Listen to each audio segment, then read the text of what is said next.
Bienvenido y buenas tardes otra vez. Soy Lauren Cooper. Estoy de la programa de Cambio Climático y Carbono Forestal de la Universidad Estatal de Michigan en los Estados Unidos. Y es un gusto hacer introducción hoy día. La primera webinar de nuestra nueva serie de el 2023 a 2024 en el Red de Aprendizaje, Bosques, Carbono y Clima de América Latina. Y es nuestro segundo año conectado a expertos y funcionarios. Y el siguiente. Aquí es la primera versión de nuestro informe, pero hoy día quiero compartir que tenemos un enfoque multidisciplinario en estas series porque tenemos los retos amplios en nuestro sector de forestería, conservación, manejo de las tierras y tenemos temas como políticas sociales, y biofísicas también. Entonces, como ustedes pueden ver, tenemos 5 sesiones en políticas nacionales, es hoy día, gobernanza, investigaciones en bosques, tomadores de decisiones y uso de la tierra, y finalmente monitoreo y mediciones. Entonces, por ejemplo, usos de datos satélites. Todo está en nuestro sitio de web y después podemos poner un enlace a nuestro sitio del web porque ustedes pueden registrar a todos los eventos ahora para asegurar que estás recibiendo una invitación calendario. Y el siguiente. Puntos claves para hoy día. Tenemos todo también las grabaciones de los eventos pasados en nuestro sitio del web con láminas en una forma de PDF de la última, el año pasado, perdón. Y en esta sesión también vamos a hacer las grabaciones y poner toda esta información en nuestro sitio del web. Como he dicho, tenemos los eventos en el futuro y registración está disponible. Voy a poner este enlace para ustedes. Hoy día tenemos 2 ponentes, es súper interesante para empezar el series este año. Y tenemos las 2 presentaciones con una conversación después. Vamos a tener cuestiones y un poco conversación con los 2 ponentes. Entonces, durante las presentaciones, por favor, si hay comentarios, observaciones, otros recursos, ustedes pueden ponerlo en el chat o en el Q&A o QA, las cuestiones y respuestas.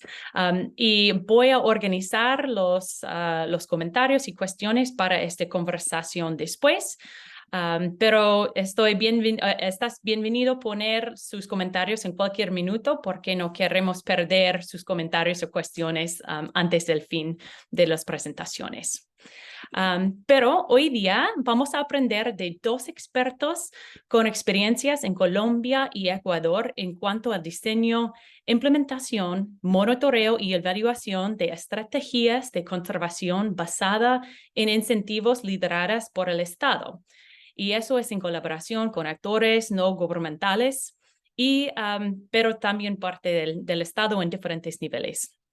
Y específicamente vamos a aprender del proyecto Sociobosque y un programa nacional de pagos por servicios ambientales. Entonces, el tema más amplio es ampliar los beneficios de conservar bosques, fortalecer las instituciones con la ciencia y el financiamiento climáticos. Para empezar, tenemos Verónica Andrade, quien va a dar una presentación Incentivos para la Conservación y Gestión Pública en el marco del proyecto Sociobosque 2 en Ecuador. Verónica es una ingeniera agropecuaria graduada de la Escuela Politécnica del Ejército con una maestría en Gerencia Empresarial MBA por la Universidad Politécnica Nacional. Ha escrito varias publicaciones técnicas sobre los principales cultivos de la Sierra Ecuatoriana. Ha participado en procesos de investigación científico en el Instituto Nacional de Investigaciones Agropecuarias del Ecuador. Actualmente se desempeña como coordinadora técnico del proyecto Sociobosque y en el área de planificación, sostenibilidad financiera y bioemprendimientos. Después vamos a tener una conversación o presentación de Stephanie Maca de la Fundación CEIBA y el Grupo de Investigación en Economía Regional y Ambiental de la Universidad de Valle. Su presentación es sobre incentivos para la conservación a nivel nacional, una mirada desde la economía experimental en Colombia. Ella es una economista y magíster en economía aplicada. Actualmente es directora de programa de la Fundación CEIBA y es una investigadora asociada al Grupo de Investigaciones en Economía Regional y Ambiental de la Universidad de Valle, donde ha publicado artículos científicos de gran relevancia al campo de la economía ecológica y incentivos de la conservación. Ella es un experto en incentivos económicos a la conservación, economía experimental aplicada a la conservación y desarrollo sostenible. Entonces, vamos a empezar con Verónica. Y Verónica, por favor, avanza con sus láminas y su presentación. Bienvenido.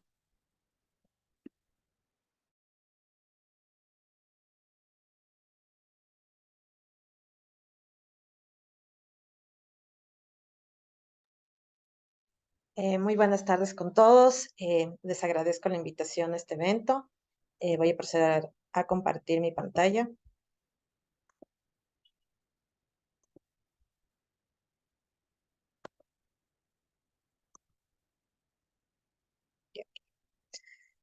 Como lo mencionó Laura, mi nombre es Verónica Andrade. Actualmente me desempeño como coordinadora técnica del proyecto Sociobosque.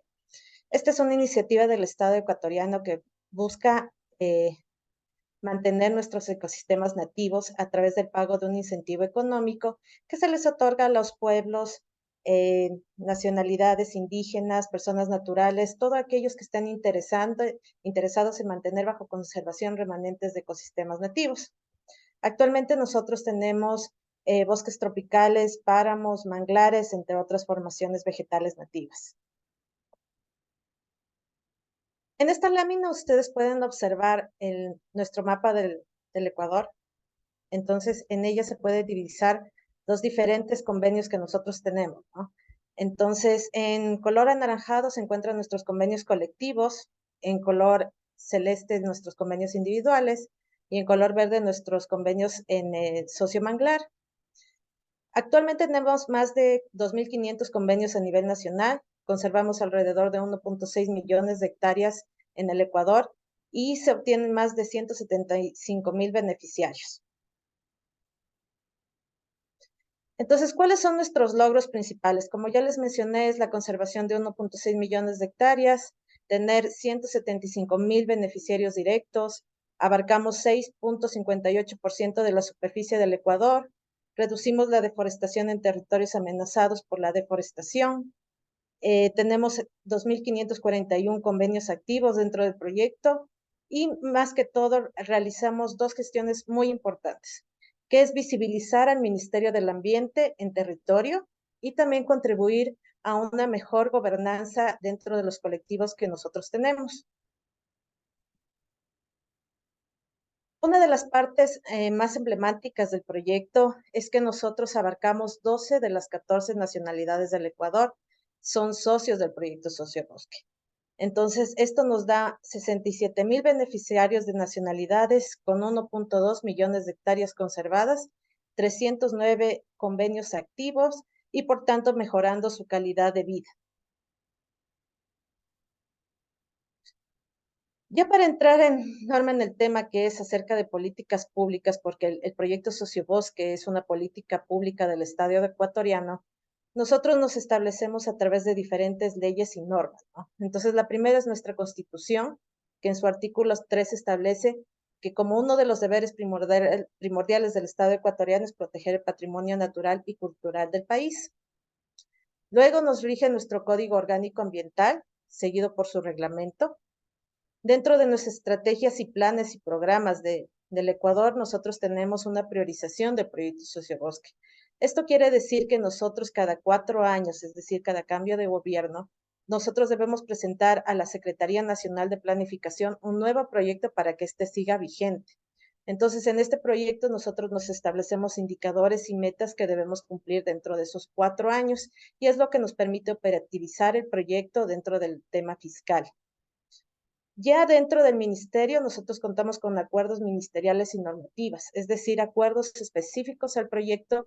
Dentro de uno es nuestro manual operativo, que es lo que norma todos los procedimientos que tiene el proyecto, es decir, cómo vamos a realizar la postulación de socios, cómo vamos a monitorear integralmente cada uno de los convenios. Todo eso viene regulado mediante acuerdos ministeriales. Entonces, este es nuestro modelo de gestión. Como ustedes pueden ver, tenemos 3 tipos de monitoreo. Monitoreo de cobertura vegetal, monitoreo socioeconómico y monitoreo legal. La aprobación de estos 3 en conjunto nos da nuestro monitoreo integral, que es el habilitante para nosotros poder transferir nuestros incentivos. Estos incentivos se hacen semestralmente, es decir, los socios reciben 2 veces al año su pago, siempre y cuando cumplan con su monitoreo integral. Adicionalmente, dentro de nuestros stakeholders tenemos nuestros socios, tenemos el proyecto y tenemos alianzas estratégicas. Estas alianzas estratégicas son principalmente con cooperación internacional que nos permite seguir financiando nuevos convenios o incluso otros rubros como capacitaciones, equipos que podamos necesitar dentro del proyecto Sociobosque.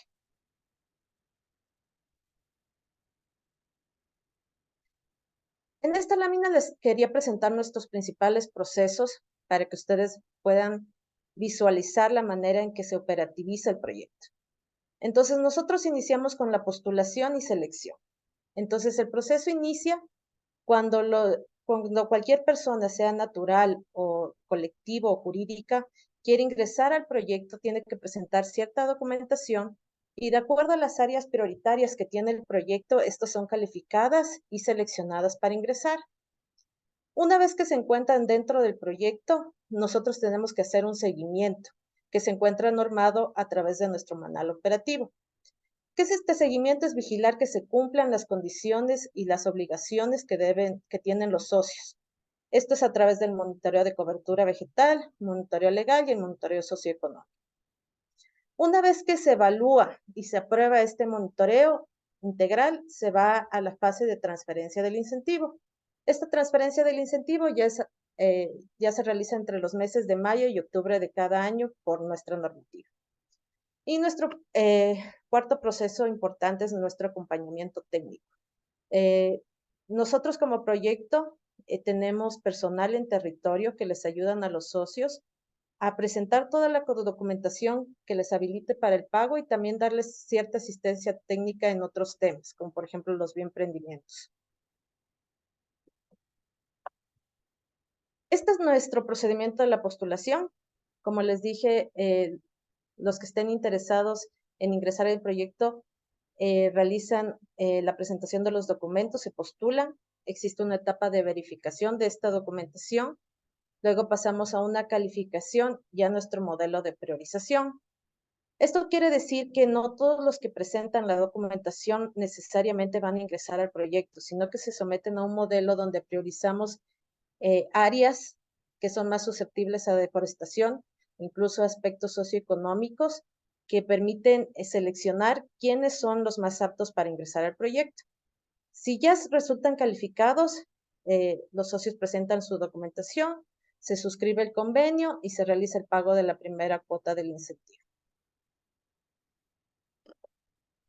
Como les estaba hablando, esto es un poco de cómo el proyecto se maneja. Tenemos nuestra gerencia del proyecto, tenemos una coordinación de cobertura vegetal, una coordinación socioeconómica, una coordinación legal y la coordinación de sostenibilidad financiera y bioemprendimientos, que es donde yo me encuentro. Entonces, para ingresar ya dentro de cada uno de los componentes, El componente de cobertura vegetal es el que se encarga de verificar todas nuestras áreas bajo conservación, es decir, que ninguna se encuentre con afectaciones o intervenciones dentro de las áreas suscritas por los socios. Aquí el componente aplica dos tipos de monitoreo. Tenemos el análisis por sensores remotos, que es aplicado a la gran mayoría de las áreas que se encuentran dentro del proyecto y se basa en una interpretación visual de insumos satelitales de libre acceso. Y tenemos las visitas in situ. Estas son aplicadas si es que, realizado el análisis por sensores remotos, se determina que podría existir una afectación en la cobertura vegetal. Entonces, si se determina esto, nuestros técnicos en territorio acuden a las áreas para hacer verificar, en donde se toman puntos GPS, se realiza un registro fotográfico, se realizan recorridos y se levanta un informe, ya sea afirmando la afectación o negando la afectación, y si es una negativa, pues se continúa con el proceso de pago.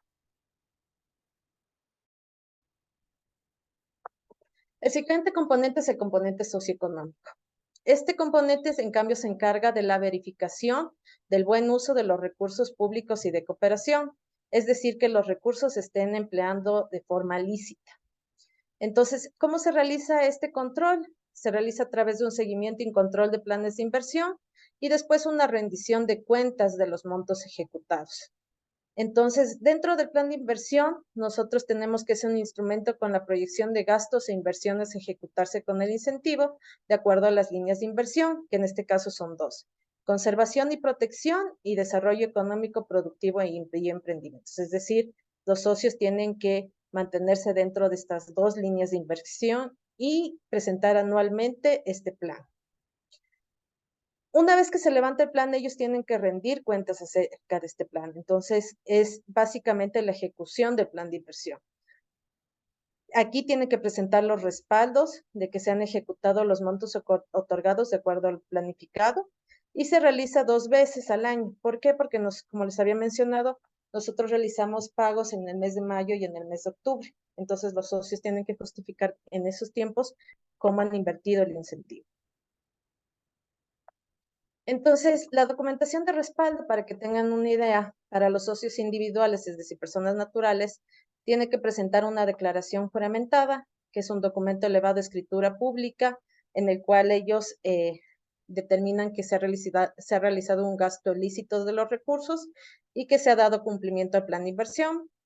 Y también un informe de rendición de cuentas, que debe ser presentado de acuerdo a los formatos que tenemos establecidos en el proyecto. Para los socios colectivos, en cambio, la documentación es más amplia, pues ellos tienen que presentar una matriz financiera que detalle las actividades que han realizado de acuerdo al plan de inversión. Tienen que presentar una matriz de respaldo, que es básicamente presentar los comprobantes de venta o otros documentos autorizados por nuestro Servicio de Rentas Internas del Ecuador, que respaldan la ejecución del plan de inversión. De forma adicional, deben presentar una declaración juramentada, el nombramiento vigente del representante legal, el acta de asamblea, donde ellos afirman el plan de inversión, al igual que la rendición de cuentas y el certificado bancario de los colectivos. Como tercer componente, tenemos el componente legal. Entonces, este componente se encarga de verificar el estado de la tenencia de la propiedad, así como también asegurarse del buen uso del incentivo certificado por el titular del convenio mediante una declaración jurada. El componente legal también realiza procesos relacionados a terminación de convenios, salidas anticipadas, adendas o convenios modificatorios, resoluciones de pérdidas de incentivos, entre otros. Entonces, básicamente dentro de este componente lo que se le pide a los socios es que presenten el certificado de gravámenes y la declaración jurada. Dentro del certificado de gravámenes debe constar los datos del socio, las hectáreas del predio que está bajo conservación. De igual forma, en caso de registrar hipotecas dentro del predio, esto tiene que adjuntarse certificado bancario de que efectivamente se encuentran al día en el pago de sus obligaciones y otros temas legales en caso de ventas, donaciones y prohibiciones que tiene que ser revisado por el área legal. La declaración juramentada, en cambio, verifica la suscripción del mencionado documento, es decir, que sea firmado por quien suscribió el convenio con nosotros. En el caso de colectivos, que sea firmado por el presidente. Y también se debe, si no es firmado por el representante legal, pues tienen que adjuntar un poder en el que les avale la firma de dicho documento. El componente de sostenibilidad financiera y bioemprendimientos, en cambio, es la búsqueda y captación de nuevos proyectos que puedan aportar recursos financieros al proyecto Sociobosque. Actualmente nosotros contamos con cooperantes internacionales, entonces el componente se encarga de dar seguimiento y coordinar con estos cooperantes. También se realiza reportes de los indicadores del proyecto, ya que nosotros, como les comenté, tenemos un proyecto priorizado y por tanto tenemos que cumplir metas dentro del proyecto. Se realiza seguimiento a los técnicos en territorio, se realiza contrataciones de acuerdo a las necesidades y un tema importante aquí es el seguimiento a bioemprendimientos. Entonces, a través de este componente se ha logrado gestionar fondos concursables con la cooperación internacional para que los socios que tienen bioemprendimientos con el proyecto puedan mejorar los mismos.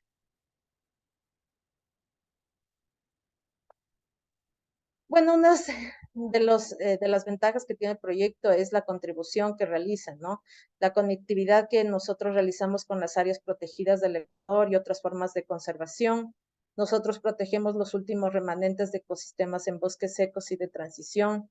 Contenemos 77 ecosistemas, 448 especies endémicas de floras y 82 especies en sites. Y el 98% de los predios sociobosques se localizan en ecosistemas boscosos considerados frágiles. Dentro de los beneficios, tenemos que socialmente mejora los sistemas de gobernanza indígena, pues en muchos de los casos se ayuda a los diferentes colectivos a que puedan establecer un plan de vida, que ya de acuerdo a su plan de vida puedan establecer un plan de inversión de acuerdo a los objetivos que ellos se plantean.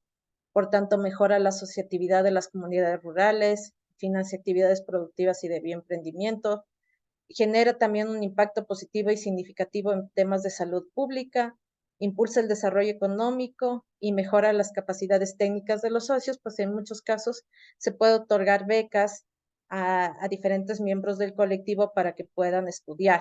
Entonces es una forma de mejorar sus capacidades técnicas. Dentro de nuestros aspectos ambientales, nuestros beneficios ambientales, tenemos que valoramos los servicios ambientales asociados al bosque, recuperamos y conservamos hábitats y ecosistemas de flora y fauna, mantenemos bajo conservación fuentes de agua y aporta a la regulación hídrica, promovemos y financiamos una gestión comunitaria eficaz y eficiente para el manejo del recurso hídrico e incentivamos la optimización productiva de los suelos, es decir, de no seguir traspasando la frontera agrícola. Dentro de nuestros bioemprendimientos tenemos 70 bioemprendimientos a nivel nacional. Esto dinamiza la economía, incentiva la producción y más que todo reduce los niveles de pobreza en los colectivos porque generamos fuentes de empleo. Actualmente generamos aproximadamente 15,000 fuentes de empleo directo y 30,000 de forma indirecta. Entonces, dentro de los principales tenemos aceites esenciales, jabones artesanales, bebidas, productos de manglar, apicultura, alimentos, viveros forestales, artesanías de lana, incluso tenemos actividades de ecoturismo sumamente importantes. Aquí podemos ver unas fotos de todo un poco de lo que realizamos a nivel nacional. Tenemos un emprendimiento de productos de manglar, que son principalmente llevados por mujeres. Tenemos producción de chocolate, entre otros. Ahora, ¿cuáles son nuestras lecciones aprendidas dentro del proyecto? Consideramos que una de las principales lecciones aprendidas es que debemos contar con una normativa eficiente, porque si no se cuenta con una normativa que pueda permitir el pago de los incentivos, puede haber muchas trabas dentro del tema burocrático al ser del Estado. También es necesario establecer mecanismos que permitan comprobar que los incentivos de conservación sean invertidos de manera adecuada. Esto nos ha pasado principalmente en colectivos que malversan los fondos y el incentivo no va dirigido hacia donde realmente lo necesitan. Otra lección aprendida muy importante es que la cooperación internacional es fundamental dentro de cualquier proyecto de conservación. Pues si bien el Estado provee el tema de incentivos, nosotros también necesitamos otros rubros como contratación de personal, capacitaciones, equipos, entre otros. Y por último, la última lección que nosotros queremos compartir es que el manejo de múltiples de convenios, como es en nuestro caso, de más de 2.500 convenios, exige sistematizar los procesos, es decir, exige un sistema que nos permita monitorear en los diferentes niveles y evitar realizar pagos indebidos. Dentro de los retos del proyecto, a futuro tenemos definitivamente el ingreso de nuevas hectáreas bajo conservación. Tenemos la búsqueda de nuevos mecanismos de sostenibilidad financiera, pues si bien el Estado aporta una parte de incentivos, nuestra meta es que hasta el 2025 el 50% del incentivo total sea financiado por cooperación internacional. Otro reto es mantener la cobertura vegetal que tenemos actualmente, pues hay muchos socios que incumplen con la normativa y esto ocasiona la salida del proyecto. Entonces, mantener la cobertura vegetal es un reto importante para nosotros. Otro reto es que nuestra normativa tiene que ser actualizada. Tenemos también la terminación de convenios por incumplimiento de la normativa y la sistematización de la información del proyecto, que actualmente nos encontramos contratando una consultoría para poder tenerlo. Bueno, esto ha sido todo de mi parte. Quedo pendiente a cualquier pregunta que pudieran surgir y muchas gracias por su atención. Muchas gracias, Verónica. Sí, es súper interesante y sería súper bueno tener la oportunidad de conversar un poco más. Pero antes de eso, y si hay cuestiones, comentarios, por favor ponen en el chat o en el Q&A y vamos a tener la oportunidad de explorar, pero súper interesante. Pero ahora, Stephanie, por favor, compartir su presentación y después podemos hablar un poco más. Vale, muchísimas gracias. Bueno, muchas gracias. Mi nombre es Stephanie Macamillán y bueno, voy a presentarles esta presentación sobre los incentivos económicos a la conservación, donde llevaremos a cabo una revisión de la implementación del PSA en Colombia y lo evaluaremos a la luz de la economía experimental. Siguiente. Bueno, primero. ¿Qué son los pagos por servicios ambientales? De acuerdo con la reglamentación colombiana, el PSA es un incentivo económico que se puede otorgar en dinero o en especie y que se reconoce ya sea a propietarios, que son aquellos que ya tienen el título del predio, pero también pueden participar de este incentivo los poseedores u ocupantes de predios que se encuentren en áreas o ecosistemas estratégicos por las acciones que realicen tanto de preservación como de restauración mediante un acuerdo que es voluntario. Siguiente. Actualmente existen en Colombia 4 modalidades de PSA, que son las que están reglamentadas a través de los decretos, el Decreto Ley 870-2017 y Decreto 1007 del 2018. El primero es el de regulación y calidad hídrica para la conservación de las cuencas abastecedoras de acueductos, distritos de riegos y generadores de energía eléctrica. El segundo es de captura y reducción de gases de efecto invernadero para la mitigación de las emisiones de este tipo de gases que contribuyen al calentamiento global. El tercero es la conservación de la biodiversidad, que tiene como objetivo el enriquecimiento de la diversidad biológica, el mantenimiento de hábitats de especies importantes y finalmente el de culturales, espirituales y de recreación para el enriquecimiento espiritual, el desarrollo cognitivo, la reflexión, la recreación y las experiencias estéticas. Vale la pena resaltar que en Colombia la modalidad que más se ha implementado es la primera, la de regulación y calidad hídrica, por varias razones. Principalmente ha sido pues la que cuenta con más fuentes de financiación. En Colombia existe un artículo que es artículo 111 de la ley 99 del 93 que establece que lo que son alcaldías y gobernaciones que corresponden a entidades territoriales tengan la obligación de destinar al menos el 1% de sus ingresos corrientes, ya sea a la compra de predios donde están esos nacimientos que contribuyen para el abastecimiento de los acueductos o para pago por servicios ambientales. Entonces ahí hay una gran fuente de financiación que ha permitido que esta modalidad se haya establecido en gran medida en el país. Siguiente. Bueno, aquí no me voy a tener en cada una de las normas, pero pues podrán ver todos los antecedentes normativos y de políticas de pago por servicios ambientales. Los más relevantes son el Decreto Ley 870 del 2017, que es el que establece pago por servicios ambientales y otros incentivos a la conservación. Al año siguiente, en el 2018, se expidió el Decreto 1007 del 2018 donde se reglamenta el PCA y se dan los lineamientos para su implementación en el país. Siguiente. Bueno, los PCAs en Colombia tienen unos elementos fundamentales. El primero es que debe haber un incentivo a reconocer. La normatividad establece que para calcular ese incentivo se debe calcular el costo de oportunidad, que es aquello a lo que renunciamos, digamos que es un término muy conocido entre los economistas, que es lo que dejamos de ganar por realizar una acción. Entonces, ese costo de oportunidad se puede calcular con el beneficio económico neto de las actividades económicas representativas. Por ejemplo, calcular cuánto se estaría ganando un campesino por una actividad, por ejemplo, de ganadería extensiva, por cultivos de coco, dependiendo pues de la zona en la que estén, de maíz, etcétera.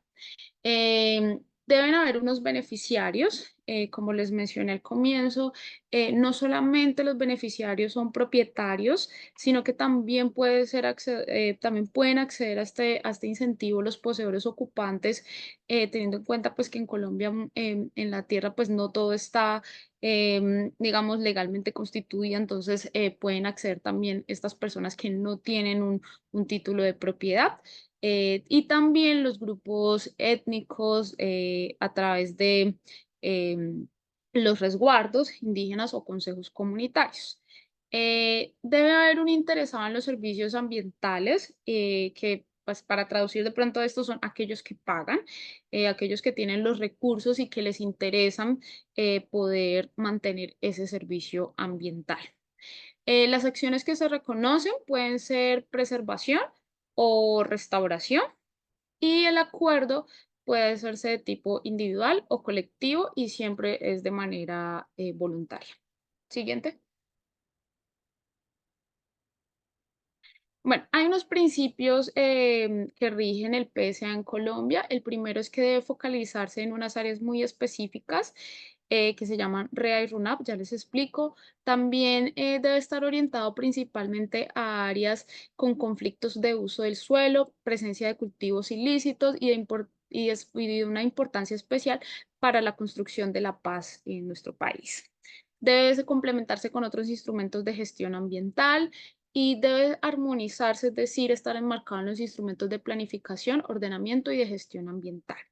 También aplica un principio de solidaridad, que esto implica que una entidad, por ejemplo, territorial, puede financiar un PSA que esté por fuera, dado que ese servicio ambiental que está beneficiando, por ejemplo, a una ciudad, se proviene de un área que está por fuera de su jurisdicción. Entonces puede hacer esas inversiones por este principio de solidaridad y también tiene un principio de costo-efectividad que corresponde a cubrir con los recursos disponibles la mayor cantidad de área y para que se generen estos servicios ambientales. Finalmente, se hace un respeto al territorio, a las costumbres y autonomía de los grupos étnicos. Siguiente.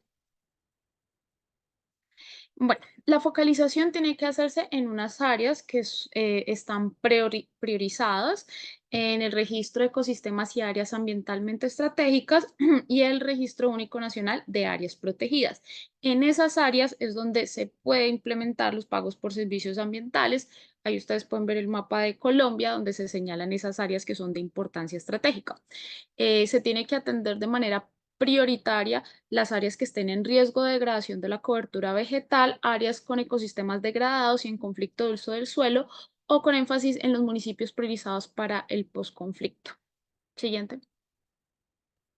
Bueno, con respecto a la selección de los predios, también se establece que deben seleccionarse aquellos que tengan una mayor proporción de coberturas naturales y riesgo de ser transformados, también aquellos que tengan un potencial de conectividad ecosistémica con áreas protegidas o áreas de conservación y aquellos que tengan una concurrencia de varios servicios ambientales. Siguiente. Bueno, dentro de la priorización, en Colombia, dependiendo del implementador, puede también agregar unos criterios adicionales para su priorización. Por ejemplo, en este PSA que se ejecutó en Cali, que es uno de los primeros que se implementó en el país, uno de los criterios que se utilizaron fueron, por ejemplo, la presencia de organizaciones comunitarias, es decir, que hubieran organizaciones donde la gente estuviera organizada y tuviera unas metas conjuntas con respecto a la conservación y al manejo de su territorio, aquellas donde hubiesen nacimientos, dado que pues la fuente de financiación de este PSA debía cumplir con este criterio de que fueran zonas de importancia para el abastecimiento del acueducto. También se agregaron criterios como donde hubieran iniciativas productivas sostenibles, por ejemplo, agricultura, agroecología, apicultura, ecoturismo, y donde hubiesen procesos de planificación predial participativa. Esto para decirles que en Colombia el PSA se encuentra de diferentes maneras, o sea, no existe como si bien existe un lineamiento desde la política con unos criterios que se deben de cumplir, los implementadores pueden agregar otros criterios adicionales siempre y cuando se ajusten con la norma. Siguiente. Con respecto a la formalización de los acuerdos, los PSAs pueden ser colectivos o individuales. Em, los colectivos se deben de implementar de manera obligatoria en territorios que son colectivos, en el caso de consejos comunitarios, de comunidades negras y resguardos indígenas. También se pueden implementar PSAs colectivos en comunidades que decidan agruparse y de manera colectiva firmar un solo acuerdo de conservación. Siguiente. Bueno, con respecto a los resultados a nivel nacional de las hectáreas bajo pago por servicios ambientales, podemos encontrar en esta gráfica cómo ha venido creciendo el número de hectáreas acumuladas bajo PSA. Em, el decreto ley 870 se expidió en el 2017, por lo cual pues es nuestro año donde empezamos con la implementación de proyectos de PSA. En ese año se reportaron 65.000 hectáreas y actualmente con la fecha de corte del 2022, pues dado que todavía no se conocen los datos del 2023, dado que el corte es 31 de diciembre, tuvimos una cifra de 516.874 hectáreas acumuladas. Durante ese año, el 2022, se reportaron 81 proyectos que suman 73.000 hectáreas y del cual se beneficiaron más de 2.000 familias en el país. Siguiente. Bueno, en Colombia existe un COMPES donde se establecen unas metas a largo plazo de pago por servicios ambientales y en este COMPES encontramos que la meta a 2030 es tener más de 1.000.000 de hectáreas bajo pago por servicios ambientales. Como pueden ver, pues el país va muy bien, ya tenemos más de 576.000 con el corte de 2022 y la meta a 2030 es 1.000.000 de hectáreas bajo pago por servicios ambientales. Siguiente. Bueno, y a continuación pues vamos a entrar un poco ya como desde el campo de la investigación y ver cómo es ese impacto de estos incentivos a la conservación sobre las acciones a la conservación. Entonces, muchas veces, no sé si han escuchado como los incentivos a la conservación pueden ser perversos, puede resultar peor la medicina que la enfermedad. Bueno, sobre esto se han hecho algunas investigaciones para ver si realmente estos incentivos son buenos. y si no está pasando el que, si no me pagas, tal. Entonces, a continuación voy a presentarles una investigación muy concreta que se realizó en Colombia para identificar cuál es el efecto de este tipo de incentivos a la conservación. Siguiente. Bueno, este es el artículo científico, pues los que estén interesados pues lo pueden encontrar en internet, está publicado en Ecosystem Services y básicamente lo que intentamos ver es el Motivational Crowding Out, que ya les explicamos qué es y que se traduce en desplazamiento de las motivaciones. Siguiente. Entonces, para poder entender esto, primero partamos desde la psicología social y es que existen motivaciones intrínsecas y motivaciones extrínsecas. Las motivaciones intrínsecas corresponden a motivaciones personales que preexisten a incentivos externos. Se incluyen las proambientales y las prosociales, como lo es, por ejemplo, el compromiso que tienen las personas hacia la conservación de la naturaleza y el interés y el orgullo de una comunidad por la conservación de sus bosques. Es decir, que estas motivaciones intrínsecas se podrían reducir en actividades que se realizan por ser inherentemente interesantes, divertidas o por cumplir un reto o una convicción personal. Por otro lado, existen las motivaciones extrínsecas, que son aquellas que se realizan por su valor instrumental, donde se pretende lograr un resultado material o monetario. Em, Hay un artículo de 2015 de Rodek donde encuentra por medio de la revisión de 18 estudios empíricos que los incentivos económicos pueden tener un impacto sobre las motivaciones intrínsecas para participar en la conservación de la biodiversidad y de los ecosistemas, indicando que son mayores los efectos de desplazamiento que los efectos de aglutinamiento. Eso es lo mismo de Motivational Crowding Out y Motivational Crowding In. Siguiente. Entonces, ¿qué quiero llevar? ¿Para qué explico todo esto? Bueno, pues los pagos por servicios ambientales, como lo escucharon ahorita, pues son un incentivo económico. Entonces se pueden marcar como una motivación extrínseca, es decir, te pago para que conserves. Entonces el fin es ese pago. Por eso se puede considerar una motivación extrínseca.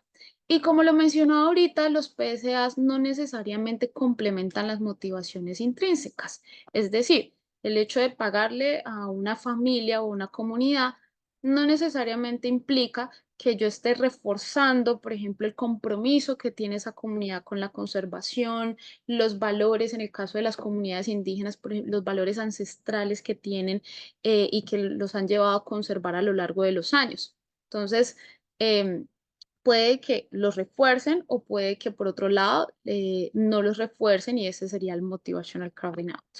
Es por ello que los incentivos a la conservación pues podrían socavar los esfuerzos de conservación a largo plazo por medio del desplazamiento de estas motivaciones. Siguiente. Bueno. Aquí hay una imagen de un artículo, de un paper de García de Amado, donde se ven cómo en la implementación de un pago por servicio ambiental en México, a medida que iban pasando los años, al preguntarle a las personas por qué conservaban, aquellos que aludían a motivaciones de tipo intrínseco, por ejemplo, conservo porque el bosque me da paz o conservo porque siento alguna conexión espiritual, iba bajando ese tipo de respuestas a medida que iba pasando el tiempo, se iba implementando un PCA. Y por otro lado, iban aumentando las respuestas asociadas a motivos utilitarios. Es decir, conservo porque me va a pagar el gobierno un PCA o conservo porque puedo extraer madera, entre otros. ¿Por qué es preocupante? Lo preocupante es que los PCAs no son eternos y por lo tanto la pregunta sería, ¿qué pasa cuando cesan esos pagos? Si los niveles de conservación al retirar el incentivo disminuyen a valores inferiores antes de que se aplicara un incentivo económico. Siguiente. Siguiente. Se lo puedo saltar. Bueno, entonces en esta investigación se hizo un juego económico de campo, donde personas que habitan un ecosistema estratégico tenían que tomar decisiones sobre conservar o no conservar el bosque. Siguiente. El juego era un juego de bienes públicos con umbral en el cual se captura el dilema de la utilización de los recursos naturales de uso o acceso colectivo. En ese caso, las personas tenían dos tarjetas donde donde manifestaban si querían seguir conservando el bosque o si querían cultivar. En este juego de bienes públicos se captura ese dilema de la utilización del recurso, es decir, que pues a mayor realización de actividades productivas como cultivar, pues un mayor ingreso, pero también a mayor conservación, mayores beneficios sociales. Siguiente. En el experimento se realizaron 3 etapas. La primera, preintervención, es decir, donde las personas debían decidir si cultivar o conservar el bosque durante 5 etapas que le denominábamos 5 años. Posterior a eso, había una etapa de intervención donde se aplicaba un pago por servicio ambiental en la cual debían, si deseaban conservar más, pues iban a recibir un pago por las hectáreas de bosque. Y finalmente en la etapa posintervención, pues se eliminaba el PSA y tuvimos el control, un tratamiento de PSA, un tratamiento que le llamamos sensibilización y otro con reconocimiento PSA más estas 2 intervenciones. Siguiente.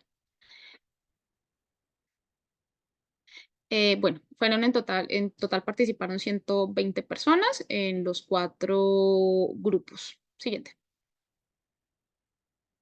No me voy a detener mucho en estas ecuaciones, pero básicamente lo que muestra esto en las primeras rondas eran los pagos que recibían, por ejemplo, 6.000 por conservar y 1.000 por tenerlo en bosque, donde evidentemente había un incentivo para que, perdón, 6.000 por cultivar y 1.000 por conservar el bosque, donde pues hay un incentivo para que cultiven más que para conservar. Aquí se ve el servicio ambiental que serían estos 2.000 que ven ahí, pues todo esto está en pesos colombianos y la sumatoria indicaba que este valor dependía del grupo, es decir, que si toda la comunidad conservaba al menos 7 hectáreas de bosque, recibían ese servicio ambiental. Ellos no sabían quién eran sus otros compañeros de juego, pero cada ronda veían el resultado de su grupo.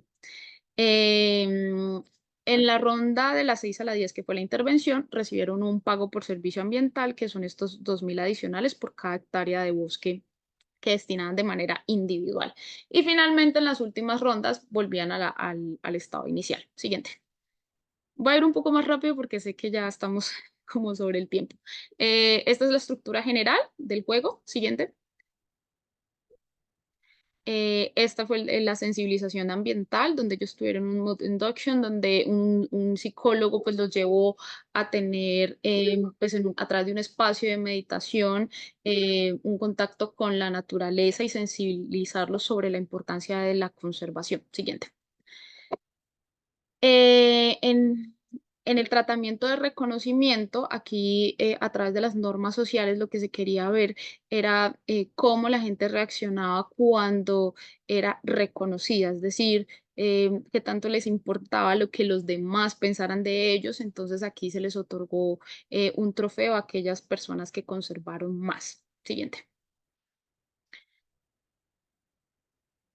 Bueno, con respecto al análisis de datos, quizás lo más importante es que hicimos un modelo de diferencias en diferencias, donde quisimos identificar una intervención comparando la diferencia de los resultados antes y después en los grupos que estuvieron sometidos a esta. Y el proceso que se hizo fue una regresión a través de un logic ordenado de efectos aleatorios. Siguiente.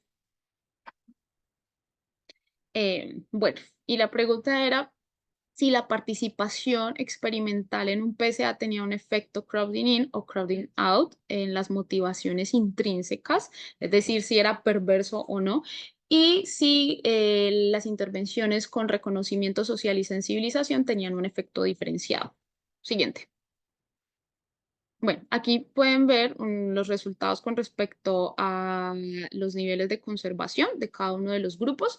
En la etapa 1 es donde pues no hay ningún tipo de incentivo y pueden ver en la etapa 2 que cuando empiezan a pagarles el PSA, pues los niveles de conservación aumentan, que sería pues lo más lógico dado que se les está pagando por conservar.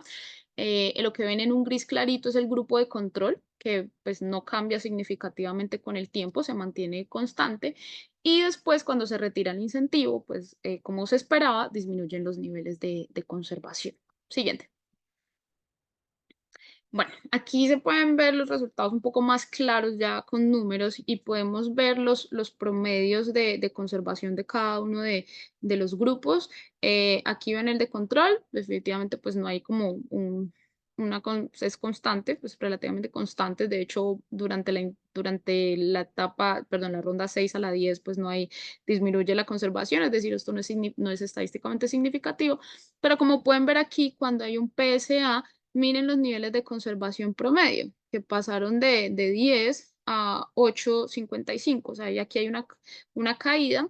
Y cuando tenemos sensibilización, ay, qué pena que ahí está en inglés, tenemos un aumento en los niveles de conservación después de retirarlo y lo mismo en reconocimiento. Ya en términos estadísticos, podemos ver que con respecto al grupo de control, no hay una diferencia significativa.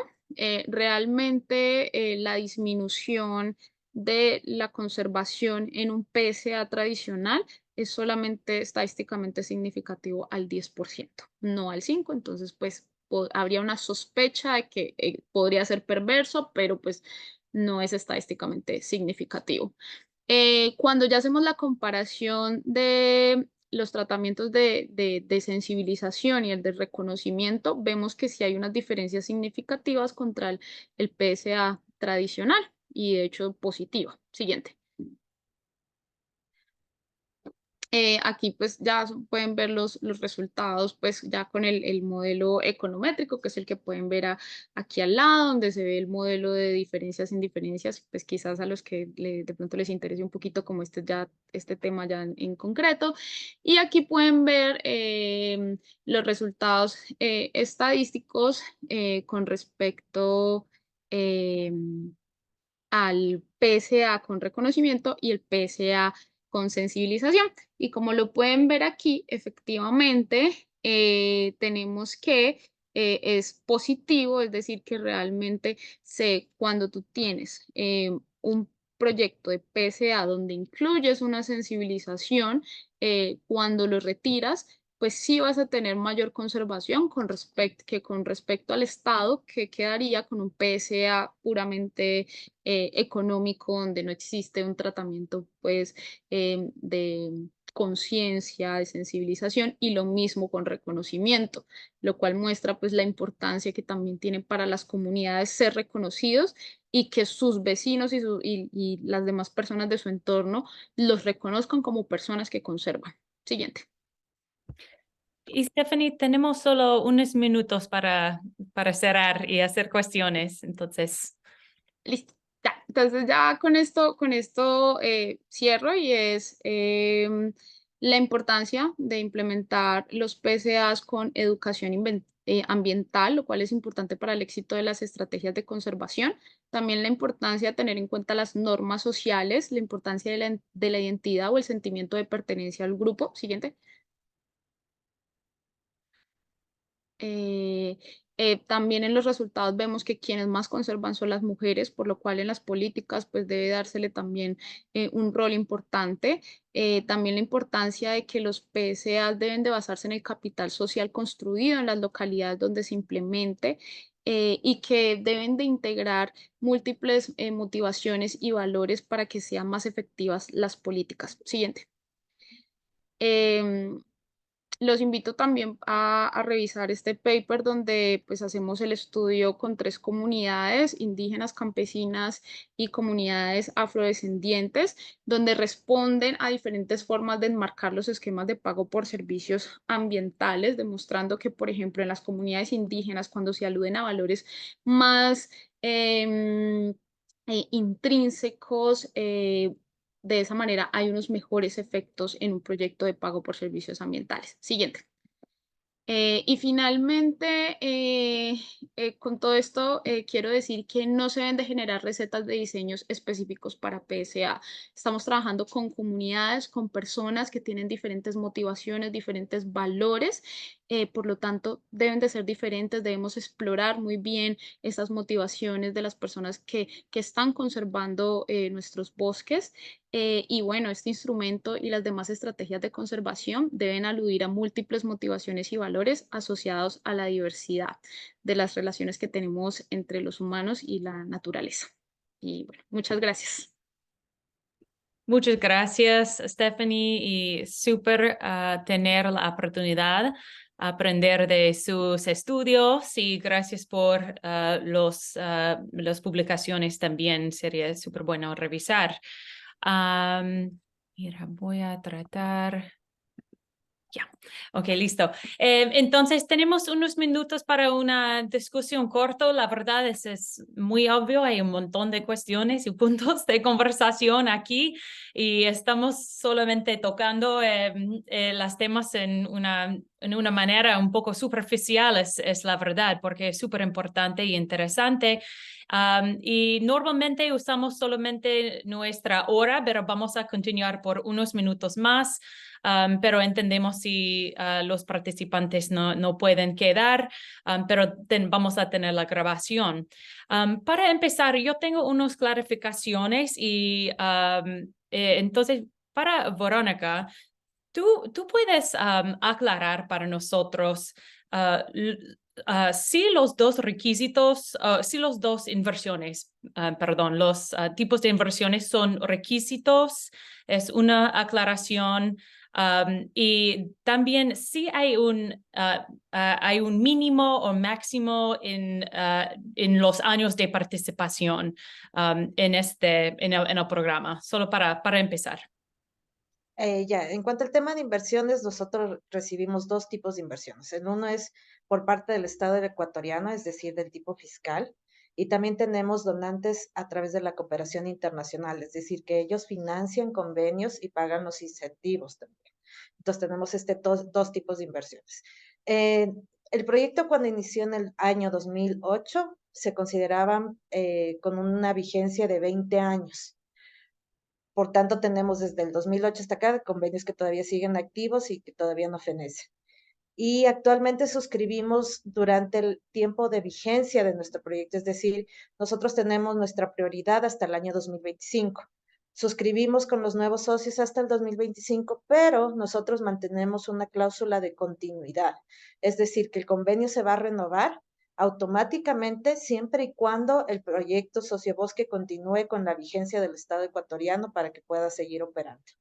Entonces, la forma que ahorita estamos operativizando el proyecto.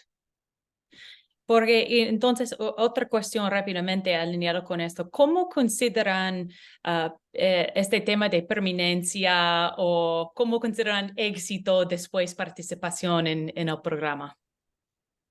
Sí, realmente eso es uno de nuestros retos, como lo mencioné, es la sostenibilidad financiera, porque a largo plazo el Estado ecuatoriano lo que busca es que nosotros podamos mantenernos a través de recursos de cooperación internacional.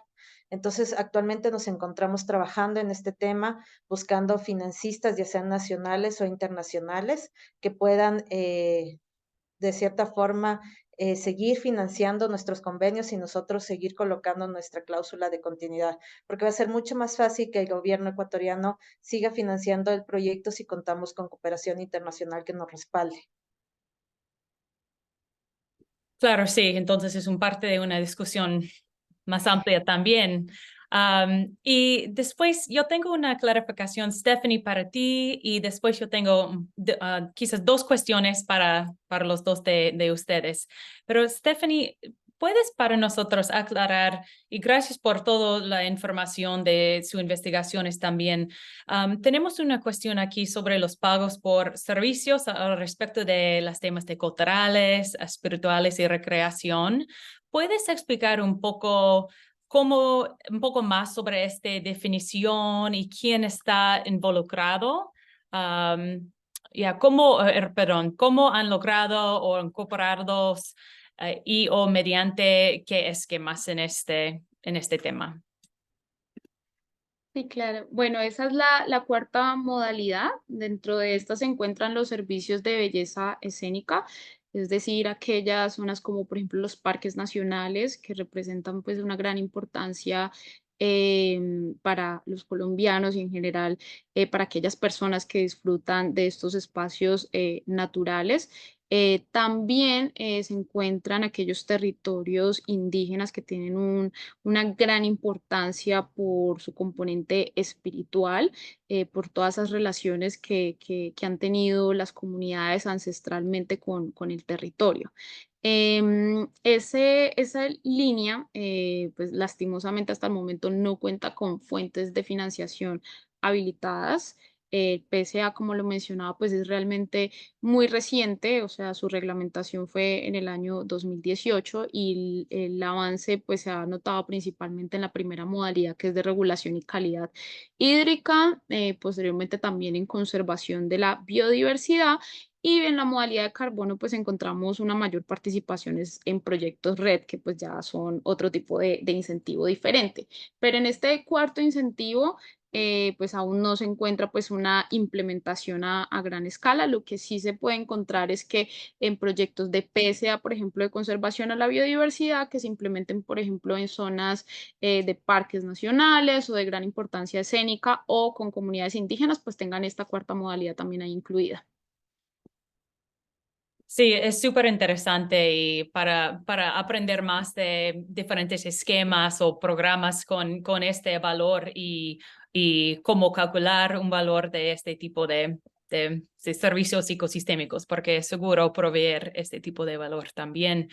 Am, y entonces, para los dos, ¿por qué tenemos este tema un poco más amplio sobre políticas? ¿Ustedes pueden para nosotros explicar un poco más sobre la conexión de los NDCs de su país y este tipo de programa? Y también pueden explicar la articulación de este tipo de programa en diferentes niveles de gobierno, por ejemplo, el nivel de subnacional, si hay articulaciones es un interés de nuestros colegas de otros países. Entonces, quizás el nivel nacional, la articulación de la conexión de los NDCs o las prioridades de cambio climático a alto nivel, los prometos internacional y este nivel de subnacional. ¿Quién quiere empezar? Ya, Por favor. bueno, para el caso del proyecto Sociobosque, nosotros nos encontramos en el NDC de Ecuador. Estamos dentro del plan de implementación de medidas y acciones RED+, es decir, para la reducción de la deforestación y degradación de los bosques. Por tanto, recibimos también una contribución por parte de este programa RED+, y nos ayuda a financiar lo que es el proyecto Sociobosque. Nosotros nos articulamos a nivel nacional con diferentes instituciones del Estado, incluso con ONGs, que nos ayudan hasta cierto punto con los colectivos a recopilar información y que ellos puedan ingresar al proyecto. Y a nivel nacional, con el Ministerio de Ambiente, con el Ministerio de Agricultura, incluso con programas que se han formado como es Promazonía, que se formó con fondos del PNUD, que a través de ellos logramos el pago de incentivos a diferentes colectivos. Entonces es como nos estamos articulando dentro del Ecuador. Gracias, Verónica. Vale, bueno, con respecto a los NDC, bueno, se articula totalmente debido a que pues nuestros bosques, especialmente pues en la Amazonía y en el Pacífico colombiano, contribuyen a la captura de dióxido de carbono. Estos proyectos están articulados pues también con los proyectos de carbono. Sí es importante resaltar que por temas de adicionalidad no es posible tener al mismo tiempo un proyecto de pago por servicios ambientales o un proyecto red, pero sí se pueden articular, es decir, pasar de un proyecto de pago por servicios ambientales a un proyecto de reducción de emisiones por deforestación y degradación de los bosques. Con respecto a la articulación, en Colombia, esto es bastante interesante porque realmente quienes más ejecutan los proyectos de pago por servicios ambientales son las entidades locales, es decir, las alcaldías, gobernaciones, precisamente porque son aquellas que tienen las principales fuentes de financiación establecidas por normatividad. Seguida de eso están las fuentes regionales, después las nacionales y finalmente de cooperación internacional. Entonces hay una gran articulación entre los diferentes niveles. Pues entonces, ojalá podamos continuar esta conversación y gracias, es un gusto conocer C y su trabajo y aprender de sus experiencias en Ecuador y Colombia. Gracias a ustedes, la verdad es un honor colaborar en esta manera. Entonces, y gracias a todos a los participantes y a los ponentes en su tiempo hoy día. Vamos a poner los contactos. Si hay más cuestiones, podemos ayudar con una conexión con nuestros ponentes hoy día, pero también podemos poner la grabación si hay notas o ustedes quieren compartir la presentación hoy día con sus colegas. Finalmente, tenemos nuestra próxima webinar en un poco corto plazo, en solo como 2 semanas. Entonces, vamos a compartir una invitación al siguiente webinar también. Yo tengo aquí, perdón, rápidamente. Solo para su información, sesión 2 es el 13 de diciembre y tenemos ponentes en diferentes investigaciones en biodiversidad y manejo de bosques, entonces en bosque secundario.